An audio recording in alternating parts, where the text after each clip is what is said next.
औज़ुबिल्लाहिमिनश्शैतानिर्रजीम बिस्मिल्लाहिर्रहमानिर्रहीम। अस्सलामु अलैकुम वरहमतुल्लाहि वबरकातुहू।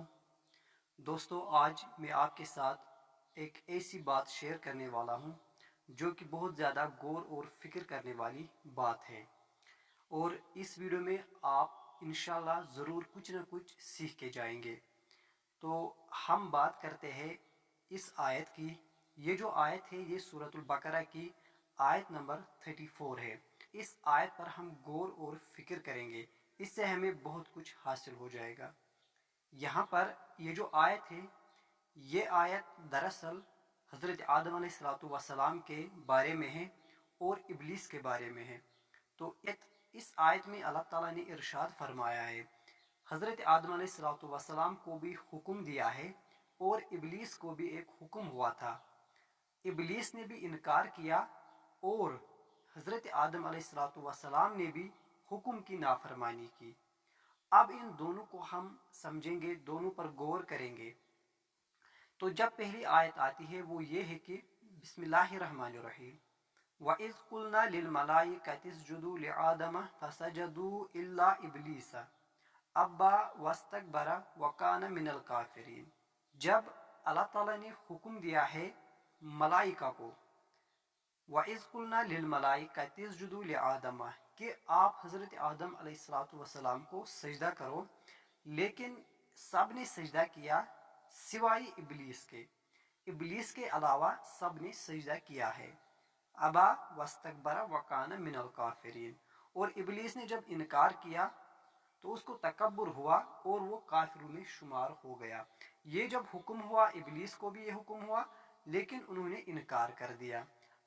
इसी तरह से सूरतुल बकरा की आयत 35 में इरशाद हुआ, जब हज़रत आदम अलैहिस्सलाम और उसकी बीवी को जन्नत में रहने को कहा गया, तो उनको ये इरशाद हुआ, उनको ये हुक्म हुआ कि वला तकरबा हाज़िही शजरा फतकूना मिनज़ ज़ालिमीन, कि ए आदम अलैहिस्सलाम, वहाँ पर एक शजरा है, वहाँ पर एक पौधा है, उसके नज़दीक आप नहीं जाना। खाने की तो अलग बात है, आपको उसके नज़दीक भी नहीं जाना है। वला तकरबा हाज़िही शजरा, आप उस शजरा के नज़दीक, आप उस पौधे के नज़दीक जाना भी नहीं। फतकूना मिनज़ ज़ालिमीन, और ऐसा करने से आप जालिमों में शुमार हो जाओगे। अब देखो, यहाँ पर भी हुक्म हुआ है, लेकिन यहाँ जो हुक्म हुआ है हज़रत आदम अलैहिस्सलाम को, वो ये हुक्म हुआ है कि काम न करने का, और जो इब्लीस को हुक्म हुआ था वो हुआ था करने का, काम करने का हुक्म, और आदम अलैहिस्सलाम को काम न करने का हुक्म। तो वहां पर भी हुक्म था, यहाँ पर भी हुक्म था। वहां करने का हुक्म था, यहाँ नहीं करने का हुक्म था। और वहां जब इब्लीस को कहा गया, उसे कहा गया सजदा करना, लेकिन उसने नहीं किया। यहाँ फरमाया गया कि आप नजदीक नहीं जाना इस पौधे के, लेकिन आदम अलैहिस्सलाम अपनी बीवी की बातों में आकर उस शजरे के नजदीक चले गए। अब दोनों के पास देखा जाए कि हुक्म की नाफरमानी दोनों ने की है, इब्लीस ने भी की और हज़रत आदम अलैहिस्सलाम और उसकी बीवी दोनों ने उस हुक्म की नाफरमानी की। आगे बढ़ने से पहले यहाँ एक और अहम बात है जो कि हज़रत अल्लामा इकबाल अलैहिर्रहमा ने फरमाई है। वो फरमाते हैं कि उसे सुबह अज़ल इनकार की जुर्रत हुई क्यों कर, उसे सुबह अज़ल इनकार की जुर्रत हुई क्यों कर, मुझे मालूम क्या वो राज़दां तेरा है या मेरा। यहाँ अल्लामा इकबाल साहब हमें एक चीज़ की तरफ मुतवज्जह कराने की कोशिश करते हैं कि अगर हम गौर करेंगे, फिक्र करेंगे इस बात पर कि आखिर इब्लीस जो है उससे इनकार की जुर्रत कहाँ से आई। उसने जो इनकार किया है, अल्लाह की नाफरमानी की है, उसके अंदर वो जो जुर्रत था, वो जो ताकत थी, वो कहाँ से आई। लेकिन साथ ही ये भी फरमा रहे हैं कि मुझे मालूम क्या वो राज़दां तेरा है या मेरा।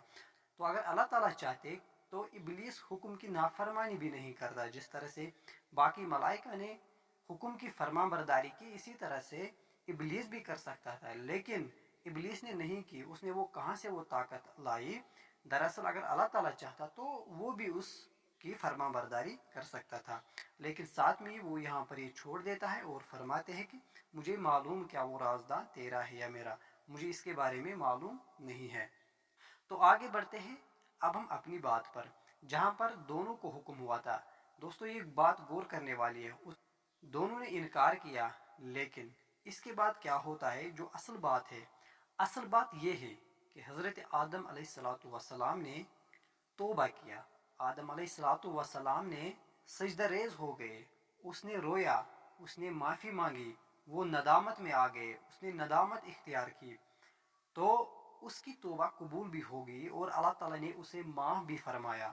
لیکن دوسری طرف سے اگر دیکھا جائے، ابلیس اسی چیز پر اکڑ گئے، اس نے بحث مباحثہ کیا ہے اللہ تعالیٰ سے، تو اس نے اللہ سے بھی کہا کہ میں اس کو سجدہ کیوں کرتا جبکہ آپ نے اس کو مٹی سے بنایا اور مجھے آگ سے پیدا کیا۔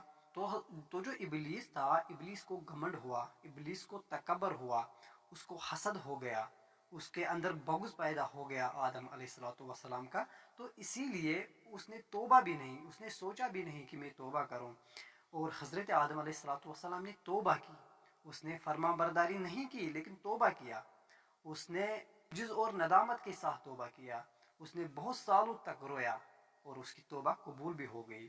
تو یہاں سے ہمیں یہ بات معلوم ہوتی ہے کہ انسان غلطی کر سکتا ہے، انسان کے سرزد غلطی ہو سکتی ہے، انسان غلطیوں کا پتلا ہے، یہ ہمیشہ غلطی کرے گا، یہ بار بار غلطی کرے گا، گناہ کرے گا، غلطی کرے گا، لیکن اصل بات یہ ہے کہ کیا وہ اللہ کی طرف آتا ہے یا نہیں آتا ہے، کیا وہ توبہ کرنے کی کوشش کرتا ہے یا نہیں کرتا ہے، وہ اصل بات ہے۔